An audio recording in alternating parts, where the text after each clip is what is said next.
Security plans now in place for what will be a historic Boston Marathon this year, and of course the runners are also preparing. One man whose story we first brought you after last year's bombing has taken a path to get there you wouldn't expect. Jordan Burgess follows up with his quest to get to Boston. For all of the runners, the marathon will mark the end of what has been a long journey. One man's trip actually started at the finish line last year.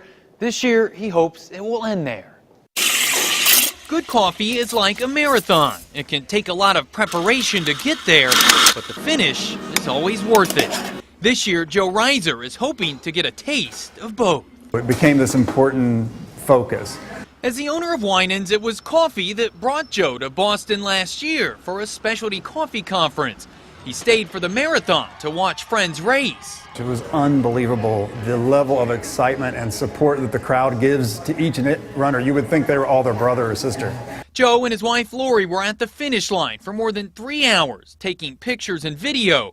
They left just 40 minutes before the bombs went off. We didn't realize how close we were until we got home and started looking at the flags that were in those pictures. When Joe and his wife returned home, they set up a run to raise money for the victims.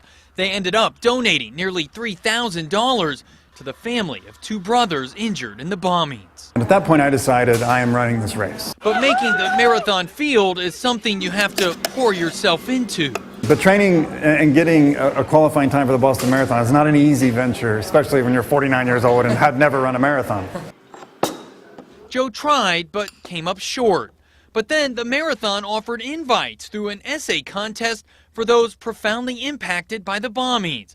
Joe was one of those chosen. Part of me, when I first got the acceptance, I said, oh, I can't do this because I didn't earn it. But my friends that have run this race, they said, absolutely not. You earned it. You go run it. So now he's training for the run of a lifetime. He says he doesn't know how he'll feel running it, but like that coffee, you can bet he'll drink it all in. You know, you have visions of crossing that finish line. And Joe is finishing up with his training. He'll leave next week for the marathon, which is set for Monday, April 21st. Reporting live, Jordan Burgess, 2 News, working for you.